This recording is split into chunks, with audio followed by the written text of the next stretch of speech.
दोस्तों, दुनिया चुपचाप बूढ़ी हो रही है। ज़िंदगी बड़ी अनमोल है और अगर इसे खुशी खुशी जीना है तो लंबी उम्र नहीं, अच्छी ज़िंदगी चाहिए। ये सिर्फ झुर्रियों की कहानी नहीं है, यह ज़िद, ज़िंदगी और जिम्मेदारी की कहानी है जो आज स्टोरीज ऑफ ओरिजिन में आपके सामने लंबे जीवन के पीछे साइंस और सिस्टम साथ चलता है। एक बच्चा जब पैदा होता है तो हम उसका लाइफ एक्सपेक्टेंसी चार्ट बनाते हैं और देखकर उसको काफ़ी खुश होते हैं। लेकिन अब ज़माना बदल रहा है, अब वो चार्ट खुद बदल रहा है। आधुनिक टीके, बेहतर इलाज, ब्लड प्रेशर और शुगर जैसी बीमारियों की जल्दी पहचान करना और अपने डाइट्स पे फोकस करना, इन सारी चीज़ों से सब मिलाकर हम यूँ कहें कि कुछ कदम हम मौत को पीछे ढकेल रहे हैं। ये अच्छी बात है।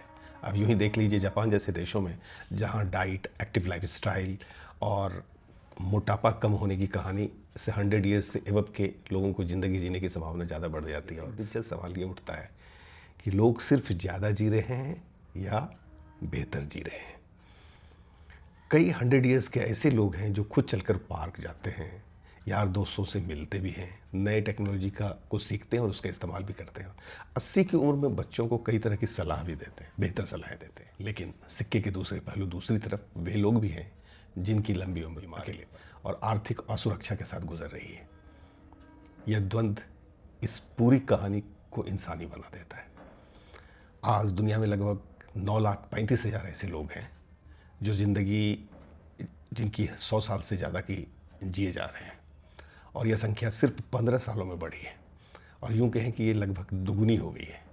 जापान एक ऐसा कंट्री है जहाँ 1 लाख के आसपास में 100 ईयर से एबव के लोग हैं। अमेरिका, चीन, भारत, फ्रांस जैसे देश भी इस लंबी उम्र की दौड़ में मजबूती से दिख रहे हैं।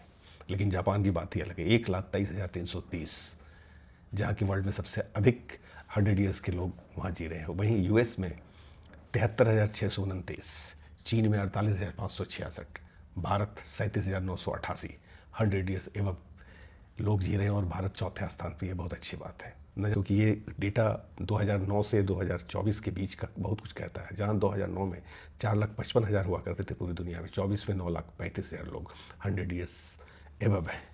ये मुझे लगता है कि रोग नियंत्रण, फिटनेस और डाइट का जो अवेयरनेस है, इस सुधार को दर्शाती है।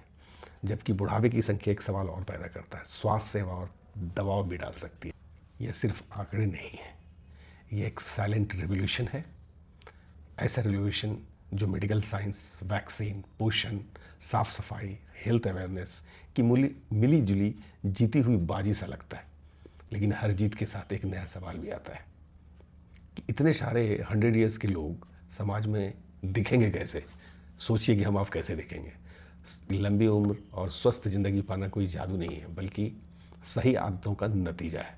सेहत पर लाइफस्टाइल, डाइट, एक्सरसाइज, मेंटल जो प्रेशर है और रोज़मर्रा की छोटी मोटी आदतों का बहुत बड़ा असर पड़ता है। स्टोरीज़ ऑफ ओरिजिन के माध्यम से हम यही कहना चाहते हैं। As a public health practitioner मेरा काम ही यही है, हेल्थ अवेयरनेस फैलाना। तो मुझे लगता है कि मैं वीडियो के ज़रिए ये भी कर रहा हूँ।